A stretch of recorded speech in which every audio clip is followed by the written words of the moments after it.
Hello everyone, welcome to my channel Edu with Preeti. Let me introduce myself in short.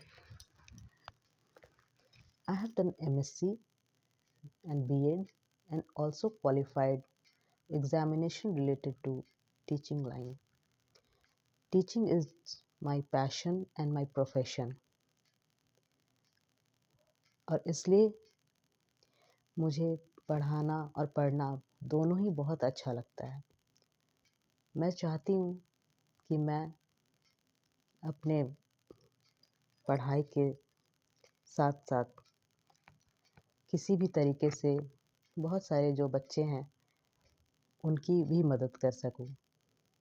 तो ये मेरी छोटी सी कोशिश है कि मैं आपको कुछ इम्पोर्टेंट चैप्टर्स जो हैं उन्हें पढ़ा सकूं ऑनलाइन के माध्यम से। तो इसी के साथ आज मैं आपको बहुत ही इम्पोर्टेंट एक क्लास 11 का चैप्टर है जिसे आप सब ने बहुत बार सुना होगा, उसे मैं पढ़ाना चाहती हूँ।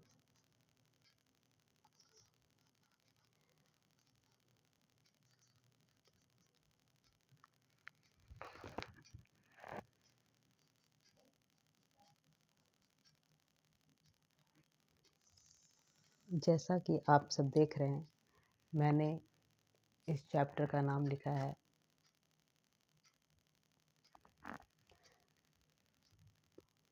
और इस चैप्टर का नाम को पढ़ने के साथ ही आप सबको पता चल गया होगा कि ये बहुत ही इम्पोर्टेंट चैप्टर है और आप सब ने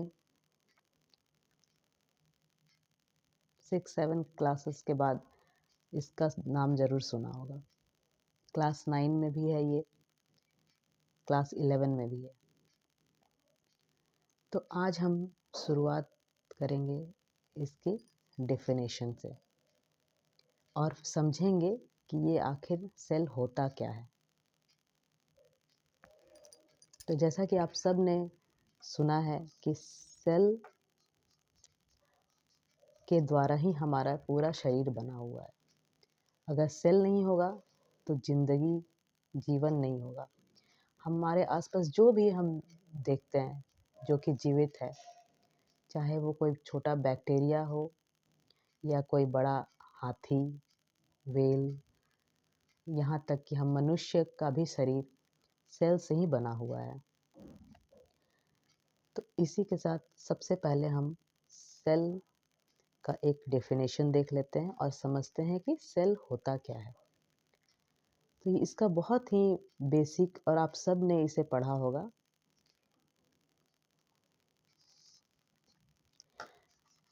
it is a fundamental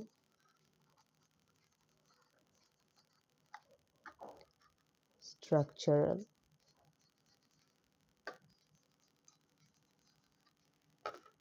and functional unit of life. Also, it is the building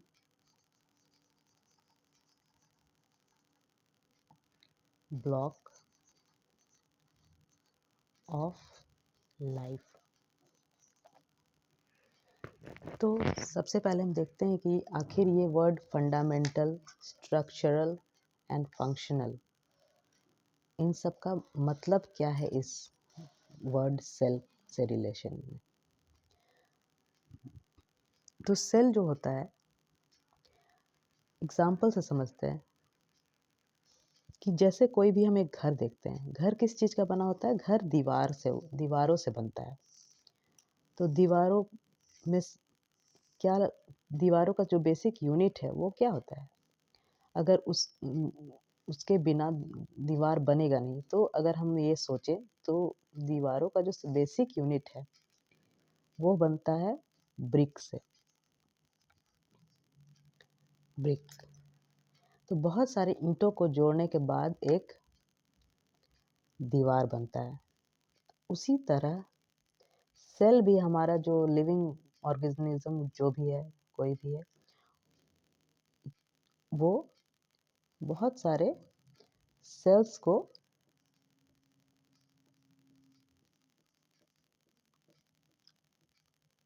जोड़ने से हमारा बॉडी बनता है। तो जैसे इस दीवार का बेसिक यूनिट ब्रिक है, वैसे ही हमारा जो भी जीवित आप देखते हैं, चाहे वो कोई चींटी हो, हाथी हो, पेड़ हो, पौधे हो, छोटा बैक्टीरिया हो, प्रोटोजोआ हो, कुछ भी हो, वो हमारा क्या चीज़ से बना हुआ है? वो सेल से बना हुआ है। तो इतना तो पता चल गया कि वो जो सेल जो होता है वो बेसिक यूनिट ऑफ लाइफ है। Basic unit of life.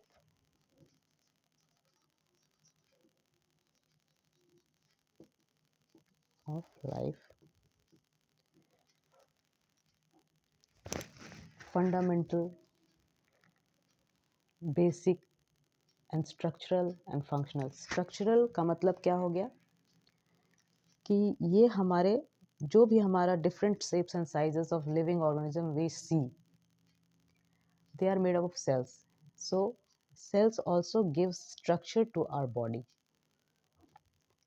And functional का मीनिंग क्या हुआ? फंक्शनल का मीनिंग हुआ कि एक सेल वो क्या है, वो कैपेबल है, ऑल द लाइफ प्रोसेसेस उसके अंदर होता है। जैसे हम खाना खाते हैं, खाना डाइजेस्ट होता है, सांस लेते हैं, तो ये जो सारा प्रोसेस है वो एक सेल के, अगर एक सेल है तो भी उसके अंदर सारा प्रोसेस हो सकता है। तो it is a functional unit of life. अगर एक सेल भी कहीं पर है तो उसे हम लिविंग कहेंगे। तो बहुत सारा ऐसा आप जानते भी होंगे कि बहुत सारे ऑर्गेनिजम्स जो होते हैं वो यूनिसेल्यूलर होते हैं, बहुत सारे होते हैं मल्टी सेल्यूलर। तो और अगर एग्जांपल हम देखें, जैसे कि मान लीजिए आपको एक पिज़्ज़ा बनाना है, तो पिज़्ज़ा बनाने के लिए आपको चाहिए बेस और जो भी अदर इंग्रेडिएंट्स होते हैं जैसे वेजिटेबल्स एंड सॉसेज। तो अगर आपको बेस नहीं मिलेगा तो क्या आप पिज़्ज़ा बना सकते हैं? आपका आंसर होगा नहीं। जब बेस होगा तभी पिज़्ज़ा बन पाएगा। तो उसी तरीका से सेल भी हमारा बेसिक यूनिट है। अगर सेल नहीं होगा तो हम लाइफ को इमेजिन नहीं कर सकते।